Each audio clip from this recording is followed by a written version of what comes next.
More than a year later, new arrest. How the investigation into the violence in Charlottesville led the FBI to Southern California. And hundreds turn out for a listening session on sexual abuse put on by the Catholic Diocese.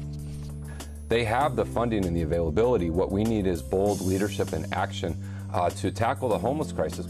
I've also been known as the most progressive in terms of criminal justice reform in the state of California.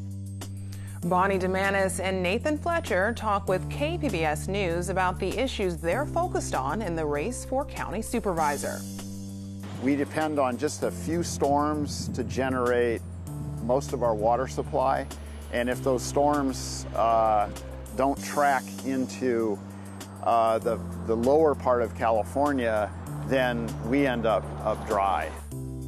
And weather experts give us details on what's been an especially dry year for San Diego. KPBS Evening Edition starts right now.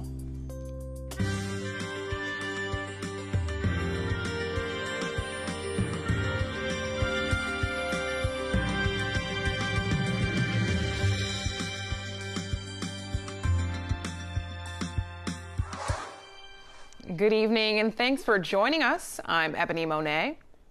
4 men from California have been arrested and charged with taking part in violent demonstrations last year in Charlottesville, Virginia. The FBI announced the arrest today, and the 4 men made their initial court appearances this afternoon. Search warrants were carried out this morning in the LA area. The FBI claims the men are part of a white supremacist group called the Rise Above Movement and were among the most violent at the Charlottesville protests. The men are also accused of taking part in violent rallies last year in Huntington Beach and Berkeley. Hundreds of people filled a Catholic church in University City last night. They were there for a listening session by the Roman Catholic Diocese on sex abuse. As John Sepulveda of KQED News reports, it was the first of several forums. The bishop is responding to criticism that the diocese tried to shield priests from facing allegations of sex abuse in the past.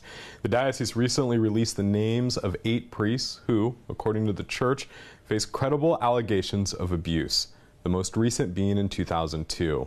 As the bishop explained this, he in turn got an earful from parishioners who were upset of what they repeatedly called, quote, a subculture of homosexuality. And let's be clear here, there are no credible studies or research showing any sexual orientation is connected to potential for abuse. Yet, the parishioners repeatedly and consistently asked the bishop to keep gay priests from working and to reiterate that the only sexual activity allowed by the church is between a man and a woman during marriage.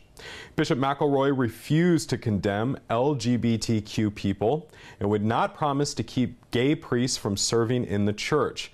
As questions and answers wound down, one woman asked the bishop whether he would be willing to reinstitute teachings about sex approved by Pope John Paul II. The bishop noted that those teachings weren't particularly effective then and would be even less so now. What he did not say is that the last credible allegation of abuse in San Diego County came during John Paul II's papacy. For KPBS News, I'm John Sepulveda. A bill vetoed by Governor Jerry Brown would have expanded the amount of time sex abuse victims could sue a third party. The current law is 26 years. The bill from San Diego Assemblywoman Lorena Gonzalez Fletcher would have pushed the limit to 40 years. The lawsuit would be limited to those who could have stopped the abuse. Governor Jerry Brown vetoed a similar bill in 2013. He explained the latest veto by saying there comes a time when an individual or organization should be secure in the reasonable expectation that past acts are indeed in the past and not subject to further lawsuits. A Pentagon study shows a high risk for sexual assault at military stations around the country, including some in San Diego. KPBS military reporter Steve Walsh talked to one local expert who says it's more than just a lack of training, it's a problem with culture. A new study by the Rand Corporation confirms the Navy has among the highest rate of sexual assault and harassment. Most of the worst offenders are on board ships.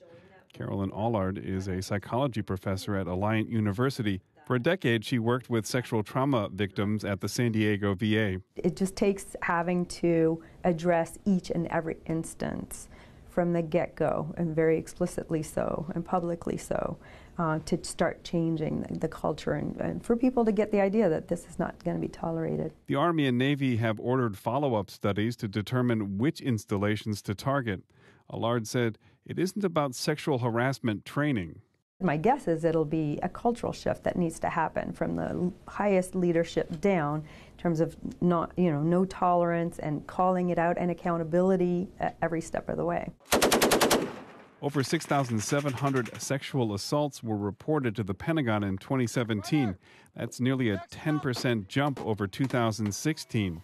Researchers attribute some of that to more victims being willing to come forward. They're right that their rates, if they increase, they're just getting closer to the actual number because they're much higher than what they're able to find with their reporting rates. Guys, let's go! In the Marine Corps, 29 Palms was listed as one of the top 5 most dangerous places for both men and women. The study uses data from 2014. Researchers caution against using the numbers to determine which commands have the highest risk in 2018. Steve Walsh, KPBS News. Last month, Amazon's market cap reached $1 trillion. Now its workers are getting a raise. Today, the company announced all Amazon workers will be paid at least $15 an hour. That's more than double the federal minimum wage and higher than California's minimum wage of $11 an hour. The pay raise takes effect November 1st and will cover full-time, part-time, temporary, and seasonal workers. The United States-Mexico-Canada agreement is being touted as a win for the economies of North America. But as KPBS border reporter Jean Guerrero explains from Washington, experts say Mexico's small-scale farmers are getting the short end of the stick again. After the original NAFTA was signed, the U.S. saw large waves of illegal immigration from Mexico. That's because Mexico's small farmers, or campesinos, couldn't compete with heavily subsidized agriculture in the U.S. Duncan Wood of the Wilson Center's Mexico Institute says the new treaty is great overall, but more of the same for Mexico's rural poor. I don't see that the future of the Mexican campesino is going to be any better after this agreement. What has changed is that you now have a government in Mexico which is committed to providing support to workers in the fields, to small farmers. Mexico's president-elect Andrés Manuel López Obrador has promised to make the poor his priority. From Washington, Jean Guerrero, KPBS News. Election Day is now just 5 weeks away. Tonight, we focus on races that will impact schools and growth. First, KPBS reporter Andrew Bowen sat down with Nathan Fletcher and Bonnie Dumanis, who are competing for San Diego County supervisor. Bonnie Dumanis, Nathan Fletcher, thank you so much both for being here. Absolutely. Thank you for having me. My pleasure. So San Diego County has a major housing shortage, and most experts agree that this is one of the reasons why this region is so unaffordable for people at many income levels. The Board of Supervisors just recently approved a development in undeveloped land in North County for more than 2,000 homes. Is this the kind of housing that you would support to help relieve the housing shortage? I'll start with you, Mr. Fletcher. No, I think what we need to do instead of going into backcountry in areas that aren't consistent with our climate action plans and aren't consistent with fire protection or water or transit plans, I think the way we need to address our housing shortage is to take bold and decisive action to increase housing in the more urban areas, to do more infill, to do more transit-oriented development. We've talked about the creation of infrastructure financing districts. We've talked about the addition of auxiliary housing units. We've looked at really creative things we can do with county-owned property, with the resources they had. You know, let's not forget, this is a county board of supervisors that had $150 million to build a Charger Stadium. They have the funding and the availability. What we need is bold leadership and action to tackle the homeless crisis, because it's not just homeless who needs homes. There's working class folks, there's workforce housing. We have a real need, and it's going to take someone to really push them and lead them and drive them in a new direction to make that substantive change we need to address what is a very real problem. Ms. Dumanis, homes in North County on undeveloped land, is this the kind of housing we need? Well, I think we have a housing crisis. The urban core, I think, is a good place to start because you have livable, walkable communities. You're close to transit, so I think that's a good place to start. But for the county's land use is in the outer areas. So if we get 2,000 homes, I think that would be wonderful. But we have not enough homes to go around. That's what part of the reason why we have a homeless situation. And so I think we need to do a lot of different things. I think the county needs to step up more and be a leader in housing. I think that we need to put some money from the unreserved reserves and make sure that we help those that are doing affordable housing building with loans so they can leverage that. I think we need to streamline the process so that it doesn't cost as much. 40% of the cost of housing is those regulations, and that gets passed on to the consumer. San Diego's homeless crisis does seem to be getting worse, and last year and part of this year it contributed to the deaths of 20 people from hepatitis A. What would you do on the Board of Supervisors to help relieve this homelessness crisis, Ms. Dumanis? Well, I think that Hep A kicked us all in the butt, and that's why people started focusing on homelessness. And I think it's great that Dan Shea and Pete Seidler stepped up and made sure that they helped as well, and the city of San Diego. So we have some temporary shelter now, but I see after the crisis, it seems to be people more and more on the streets. So I think we have to look at, number one, the shelters as a first step, and then from there we need to have bridge housing, and then from there we need Housing First Plus. But we also have to recognize that there are people in the system that have mental health issues that we need to place into homes eventually that have wraparound services, and there's mental health money that we can use for those wraparound services. And I've been working in the homeless area. I've been working in San Diego for 35 years as a DA and a judge and as a prosecutor. And that's why Bob McElroy from Alpha Project and Father Joe are supporting me because of my experience with them on the homeless issues. Mr. Fletcher, how do we fix this homelessness crisis? Well, the county hasn't been getting it done. The simple reality is there's a crisis that has been building over years, and they've been asleep at the switch. For almost a decade, they were warned that you had a hepatitis crisis coming, and they didn't take action. A recent state audit showed they have about 1/2 the public health nurses they're required by law to have. And you have an all-5 Republican Board of Supervisors that's too busy voting themselves pay raises, offering money for stadiums, and investing in things that aren't helping the most vulnerable among us. Last year, we stood on the steps of the county and put out an emergency action plan. And standing with me was a coalition that included state leaders like Todd Gloria and city leaders like Chris Ward and Barbara Bree. It included folks from labor, business leader, community and faith leaders, and we called on the county to change their ways, to step out in a new direction, to be bold, to hire the public health nurses they need, to commit to building the permanent supportive housing that they need to have, to open the inpatient psychiatric beds that they're licensed and authorized to open at their Rosecrans facility, to be a better partner with the city. Just a few weeks ago, Chris Ward and I stood at a vacant county building in Hillcrest and called for a specific plan of action on a piece of property there that's been vacant for over a decade. They have fences around the facility, and they pay 24-hour security to stop homeless folks from climbing the fence and going into the building. We said, tear down the fence. Let's create a recuperative care center, a step-down facility.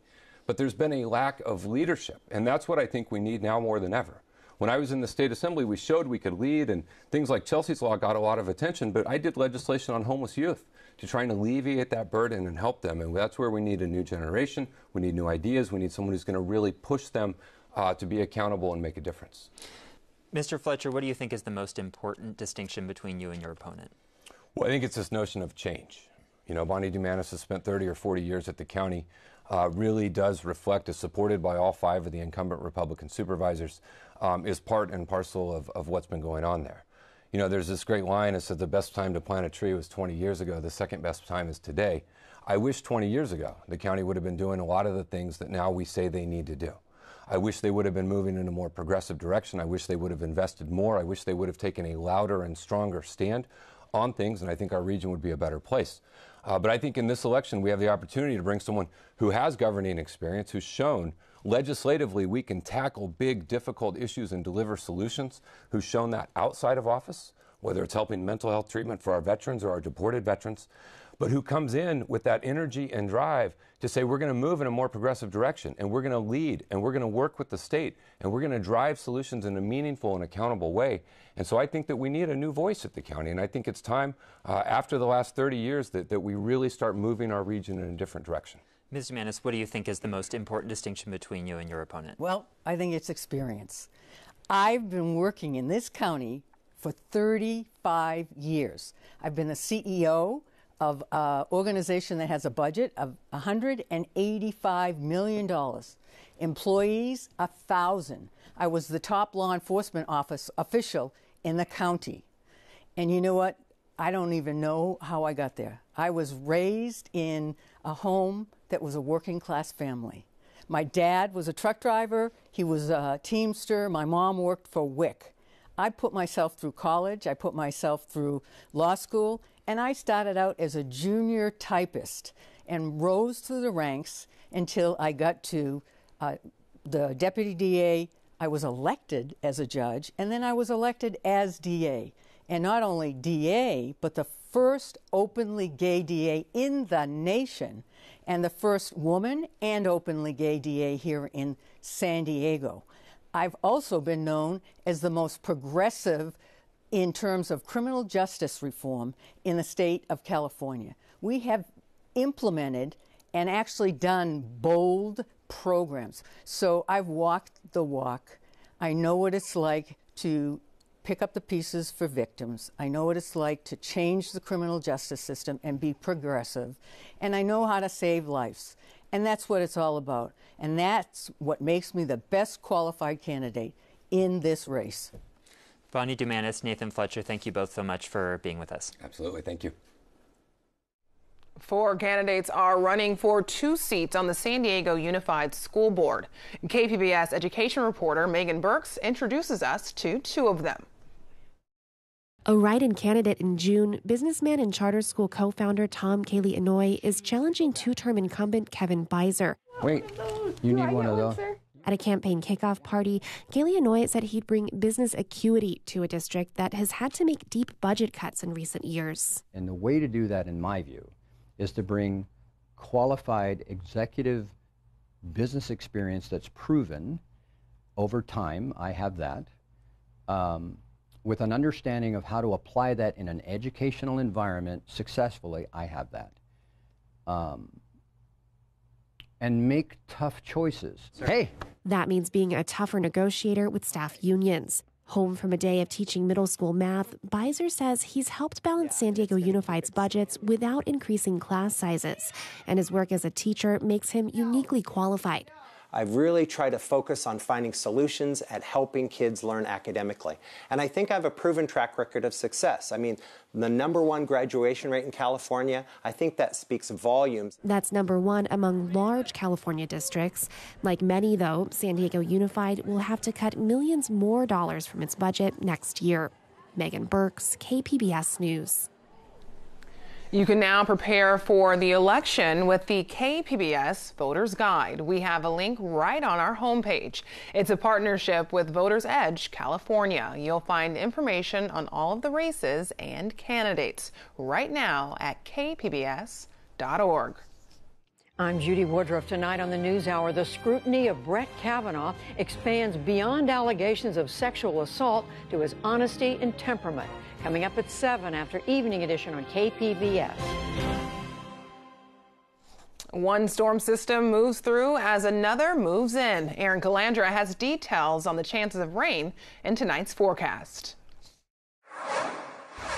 Hello, thank you for joining us. I hope you had a wonderful day today. We will continue to track tropical rainstorm Rosa, and right now winds around 30 miles per hour. It is trekking to the northeast around 8 miles per hour, bringing some flooding rainfall to Arizona. Now, just the very far east of San Diego County, we are seeing a couple of showers popping up because of that, and you can see that here with the satellite and radar, but widespread things are drier. Here's the big picture. So we have all that moisture because of Rosa Rosa in Arizona. But to the north of us, we have a low pressure system that is cruising in off the Pacific. We're going to see rain across much of California because of that. And yes, we will get our share as well. For tonight, it's going to be mainly dry for everyone. Oceanside at 64, Chula Vista 66, and in Mount Laguna at 51 degrees. And tonight in the metro, 70, partly cloudy conditions. And tomorrow, we have that low pressure system coming on in, so we expect to see a beneficial rain. Everyone should get some kind of precipitation. It's good because we're still in a drought right along the coast in the interior areas, a severe drought, and then to the east, an extreme drought. So this rain is going to be helpful. Expect to see it tomorrow. Oceanside, 73 degrees with a couple of those showers. It's going to remain mainly dry in the deserts at 90. Mount Laguna will see some showers at 63. Chula Vista right around 75, and San Diego's at 74. That is a very average temperature for San Diego, 74, but it is going to become cooler. Behind that low pressure system, we have this cool breeze coming down from the north, so temperatures are going to drop. So expect to see those showers, maybe even a thunderstorm on Wednesday, and then drying out but becoming cooler. Still sunny for the rest of the week in those 70s. And inland, we'll see a couple of showers and storms Wednesday, a leftover shower or two Thursday. Temperatures drop down to 72 by Sunday. And in the mountains, a couple of showers and storms Wednesday, cooler and drier through Saturday, only in those low 60s, dropping to the 50s by Sunday with showers and storms, and staying dry in the deserts but cool in the 80s. For KPBS News, I'm Erin Calandra. Back to you. Even though we're seeing patches of rain this week, San Diego just recorded one of the driest years ever. KPBS reporter Matt Hoffman found out what it means. We had almost nothing. Scripps Institution of Oceanography climate researcher Dan Cahan says recently we have not been getting any storms. The water year, the period from October 1 to September 30, we got about 40% of our long-term average precipitation. Cahan says the driest year on record was in 2002, when the county saw only a third of the rain it normally does. We depend on just a few storms to generate most of our water supply, and if those storms don't track into the lower part of California, then we end up dry. Cahan says there are early signs that San Diego could see an El Nino next year, which typically brings a lot of rain. Matt Hoffman, KPBS News. The state is setting aside money to clean up communities impacted by wildfires. The focus is on Northern California, where the Carr Fire and other blazes destroyed homes near Redding. Major damage was also done to the landscape, and that's put water sources and fish habitats at risk. We'll be working with those communities in Shasta County, City of Redding, Bella Vista, and others to make sure that they have secure drinking water sources, and to the extent we can, try to keep the receiving waters as clean as we can through these funds that we're going to be making available. The State Water Board met today to authorize funds for wildfire recovery projects. The money will be used to stabilize the steep terrain and pay for new water filtration systems. With the start of October, we're reminded that some of San Diego's most devastating wildfires have happened in this month. CAL FIRE numbers show that more than a dozen of the state's most destructive wildfires have started October 1st or later. Still, first responders say, in reality, fire season is year-round. The San Diego County Office of Emergency Services is encouraging people to register their cell phones for alerts San Diego to get up-to-the-minute information during emergencies. October has always been a big wildfire focus for San Diego County. The first two really large wildfires we've had in 2003 and 2007, each one around 250,000 acres were burned. Those were eye-openers for us.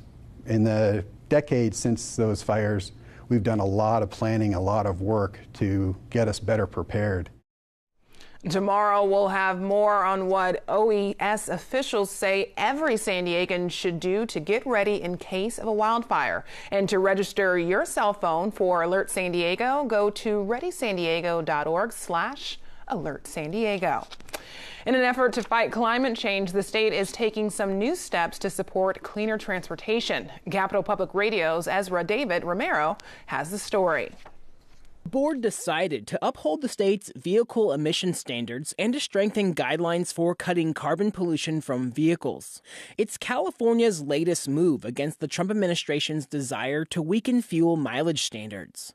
Last week, the board clarified that automakers must comply with state rules if they want to sell here. They also doubled the reduction of carbon intensity in fuel by 2030. The low carbon fuel standard is for cleaning up the fuels. You have to reduce the total emissions now by 20%. A hearing was also held on transitioning bus fleets to run entirely on electricity or hydrogen by 2040. A second hearing is slated for January. In Sacramento, I'm Ezra David Romero.